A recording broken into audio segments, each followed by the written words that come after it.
Hi, this session is about the iceberg of RPA and the challenges that we see with our customers in the existing license and service models in the field of RPA, why you should avoid those issues and challenges and the whole iceberg, and how we can help you out in avoiding it.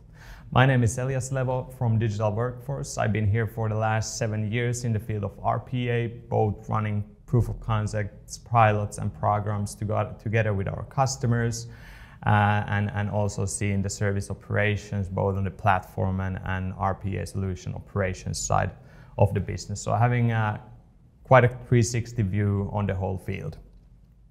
And just a couple of words about Digital Workforce. We are a company based in Helsinki, Finland, and from there we have grown towards States, the rest of the Europe and Nordics. Currently employing more than 200 specialists in the field of RPA, working with developing new RPA solutions, maintaining them in production, maintaining our platform, and having a load of technology certifications around the main RPA technologies.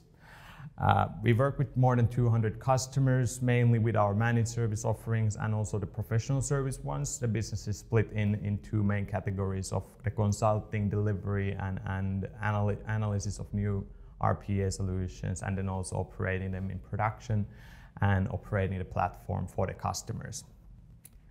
We just had an IPO successfully and got listed in Nasdaq last year, so it's been quite a ride, and it's a company pioneering both in the industry but also pioneering when going further and exploring the sort of uncharted areas of the field of business automation. And just a few numbers for you. So regarding the challenges that we have seen with our customers in this field, one of the main things that has been identified throughout the RPA market is the utilization of licenses and robots purchased by organizations. So what we see in our customers and also the rest of the market is that approximately 30% of RPA licenses, so the robots, are actually utilized. This means that if you purchase 10 robots, 7 of those are sitting on the bench and 3 are working with actual tasks and returning business hours to your business. And of these three licenses, 40% is actually about administrative tasks, such as pulling different inputs such as Outlook, sending reports, mails, and so on for personnel in your organization, not actually about productive work related to handling transactions. And this again means that of those 3 licenses that you got in production utilized, 2 are actually doing productive work, while 1 is administrating the work of the others. And the challenge in this is, of course, that you end up as a customer paying still for the 100% of the capacity that you have purchased, even if you get out just tens of percentages of this total cost. And this is not because that the automations would be bad, or RPA would be bad, or your business would be bad.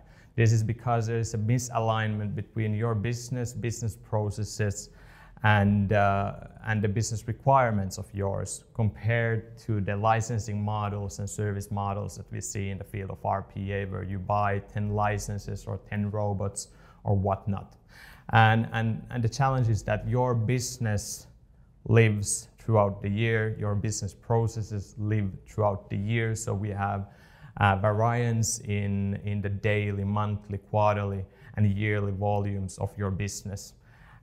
You might have data migrations ongoing just once a year, or reconciliations in the finance happening once a month, where you need a bigger volume of RPA robots and licenses being there for you for a certain time period.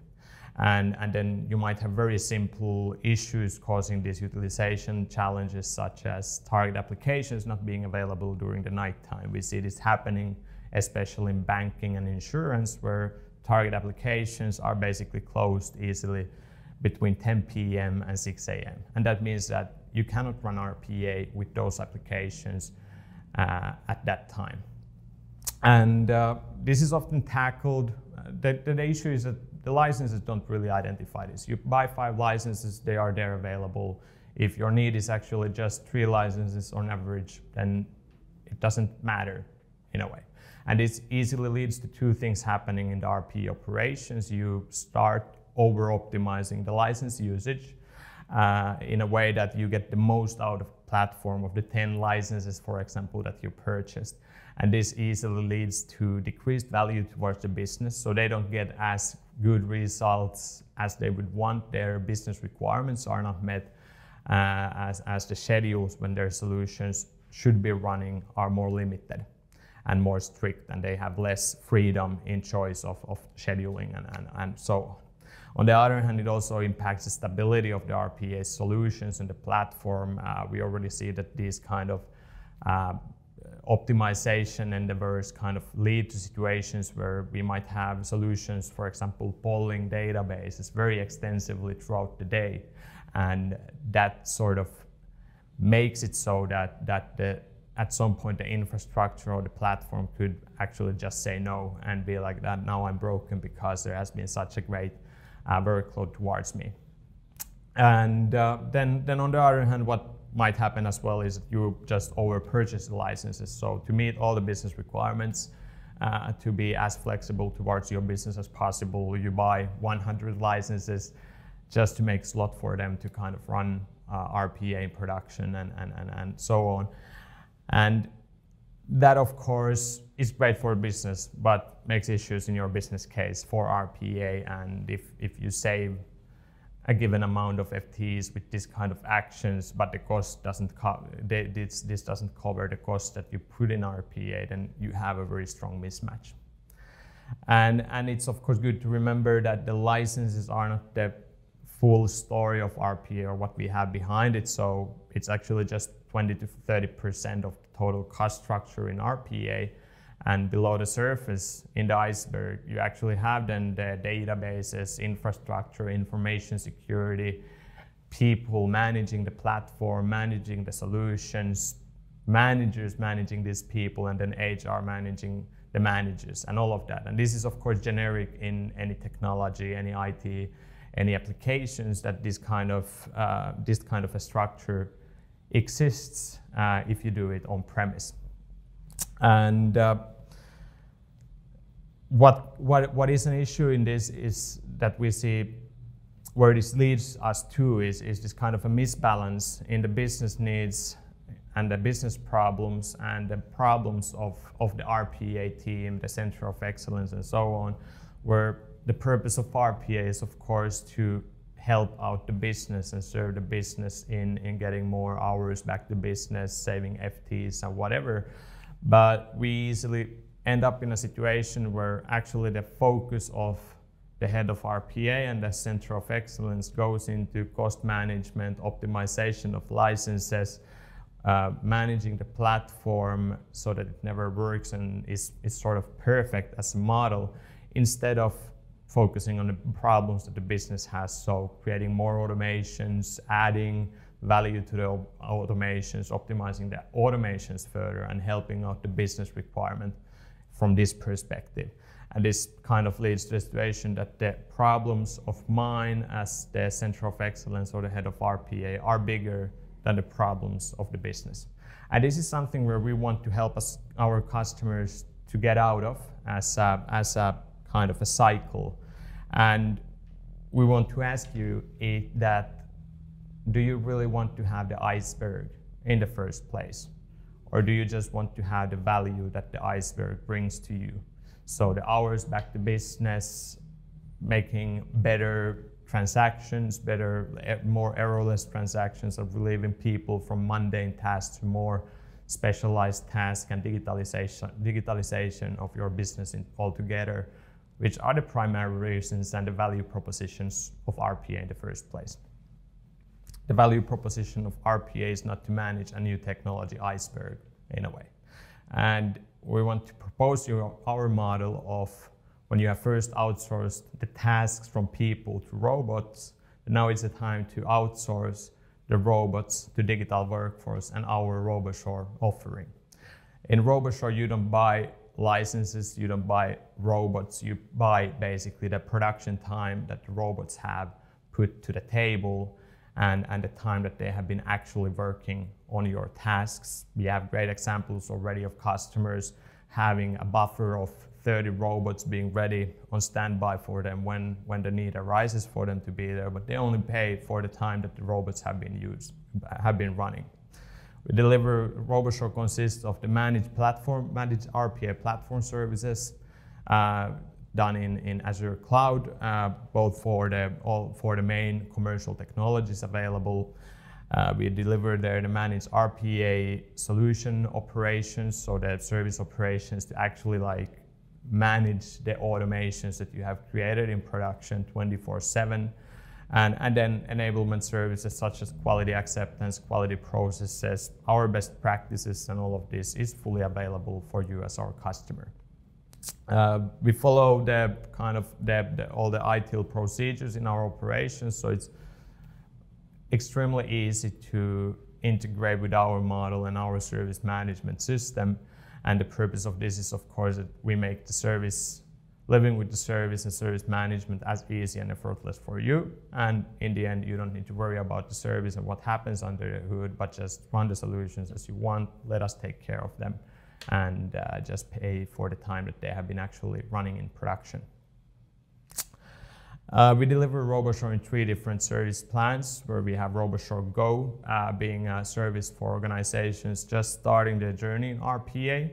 So when you have just figured out that you want to get into RPA, we have the product there for you, where you can choose the technology that fits you, start utilizing our tool, and later on, when you have the feeling that you want to scale up, have more robots, then you are able to scale up in our services. Then we have Roboshore Scale for organizations that have already been able to start the journey, have the first solutions in production, first licenses utilized. In Roboshore Scale is intended for organizations just wanting the platform tool, so they want the the sandbox where to automate solutions and run them in production and orchestrate them in an efficient way. And then lastly, we have our Roboshore Enterprise, which is the more turnkey solution, where we actually then also take care of the RPA solutions that you have created and deployed to production. So that means basically that when you have deployed an RPA solution to production, you hand it over to our operations team, and they look after the solution after it's running. And if it fails, they get it up and running again. And the idea is that you can forget about the management of the RPA platform and the RPA solutions altogether, and just focus on that your business inputs and outputs are correct, and the results you get are correct from us. For Roboshore Go, we have just launched a 30-day trial for our customers, where we are able to implement Roboshore Go for 30 days for free for you, so that you can get started on your journey, test it out. Very functional for organizations just wanting to test out RPA, wanting to test out RPA as a service, test out digital workforce, or even test out how RPA works in the cloud, or some other technology works in your use case compared to the existing legacy. For more information, the Roboshore Go, please visit our webpage and the whole 30-day trial. In there on the webpage, we got more content on the service itself and the free trial model and the rest of the Roboshore service plans. We also put together a guide in the licensing models of RPA compared to the business requirements, which we are referring much in this material. So it's available for you to read as a white paper on dvf.com. And thanks for this session and your time. My name is Elias Levo from Digital Workforce, and this is Roboshore. Don't hesitate to be in touch with us to let us help you in succeeding in your RPA journey.